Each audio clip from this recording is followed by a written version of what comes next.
Most summer camp stories are about ghost tales told around a fire, but for three families in 1977, the ghost story became horrifyingly real. The sun-drenched woods of Camp Scott in Locust Grove, Oklahoma, promised a summer of friendship and adventure, but instead became the stage for one of the state's most brutal and perplexing crimes, a nightmare that shattered the innocence of childhood and exposed a monster hiding in the shadows. This is the story of the Oklahoma Girl Scout murders. Our story begins with the victims, three vibrant girls whose lives were cut brutally short. Lori Lee Farmer was a 10-year-old from Muskogee, a practical, no-nonsense girl with a quiet strength that belied her age. Michele Guse, 8, from Tulsa, was her opposite, a bubbly, energetic firecracker, all scraped knees and wide-eyed wonder. Doris Denise Milner, also 10, was the artist of the group, a thoughtful, sensitive soul from Oklahoma City who loved to draw. They were assigned to Tent 7 in the Kiowa Unit, a green canvas shelter that should have been a place of giggles and whispered secrets. The camp itself was a sprawling 410-acre paradise of dense oak and hickory forests, a place where the biggest worries were mosquito bites and the summer heat. But on the night of June 12, 1977, a storm was brewing, both in the skies above and in the heart of a predator who had already marked them as his prey. As the girls settled into their sleeping bags, lulled by the sounds of the forest and the distant rumble of thunder, a figure moved through the darkness. He was not lost. He knew exactly where he was going. He carried a length of nylon cord, a flashlight, and a terrifying purpose.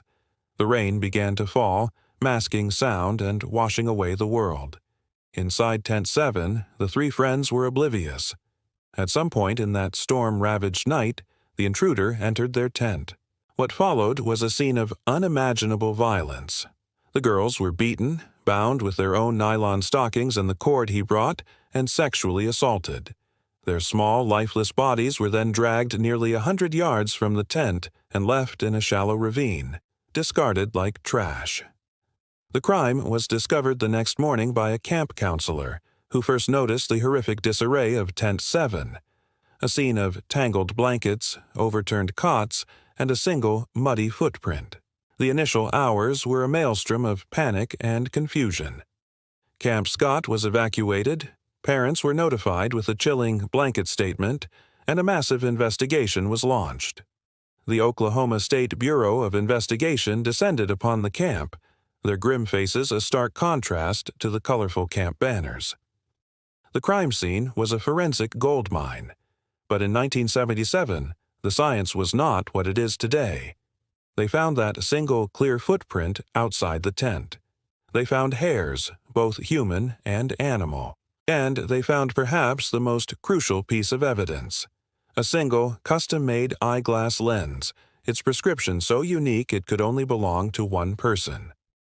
The investigation initially cast a wide net, questioning camp counselors and local sex offenders, but the evidence was quietly pointing them in a specific and surprising direction. The lens led them to Gene Leroy Hart. Hart was a local Cherokee man, a former star athlete, but he was no stranger to law enforcement. He was a convicted rapist and kidnapper, a man who had escaped from a county jail 4 years earlier, where he was being held on multiple charges of assault with intent to rape. He knew these woods intimately. He had grown up hunting and fishing in them. For the investigators, he was the perfect suspect, a violent fugitive with a known history, hiding literally in their backyard. A massive manhunt ensued, with hundreds of officers and volunteers scouring the Cookson Hills. But Hart, a master of the wilderness, seemed to vanish into the very landscape he called home.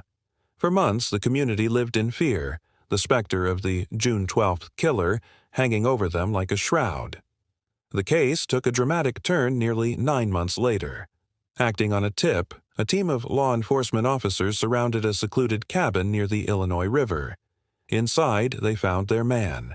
Gene Leroy Hart was captured without a fight, exhausted and worn from his time on the run. The public and the press felt a collective surge of relief. The monster was in a cage. The evidence against him seemed compelling. The unique eyeglass lens was matched to a pair of glasses found in an abandoned Jeep Hart was known to use. Fibers from a blanket in that same Jeep were matched to fibers found on the girls' bodies.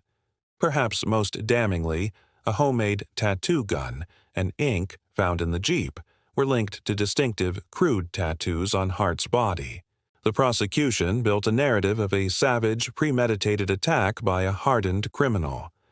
The families of Lori, Michele, and Denise finally had someone to hold accountable as the trial began in May of 1979, a media circus that gripped the nation.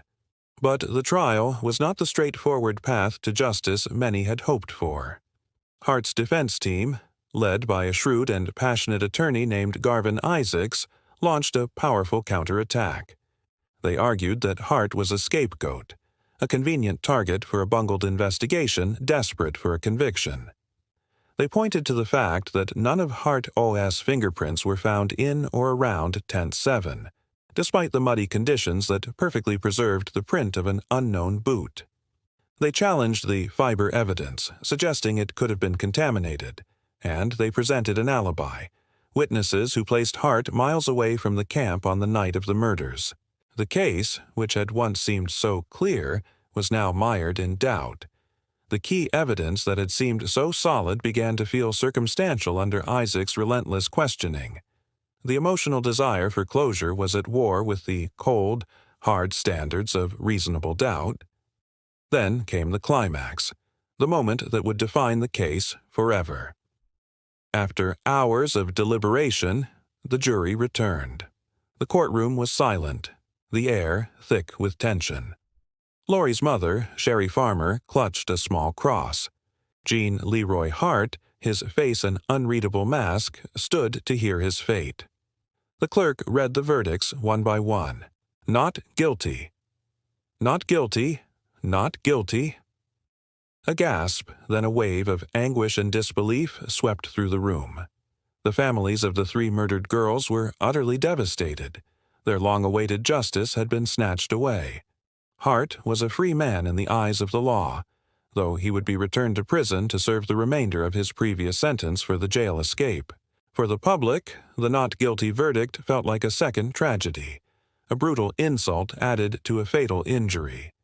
The case was officially closed, but the mystery was now more profound and haunting than ever. The final, shocking twist came just a few months later. Gene Leroy Hart, aged 35, was found dead in his prison cell at the Oklahoma State Penitentiary. The official cause was a massive heart attack, brought on by the physical strain of his years on the run and the stress of the trial. In an instant, the man at the center of the storm was gone. There would be no appeals, no future confessions, no retrials. The truth, it seemed, died with him. The question of his guilt or innocence became a permanent, unresolved echo in the hills of Oklahoma. Decades later, in 2008, the hairs found at the crime scene were subjected to modern DNA testing. The results were as frustrating as the case itself.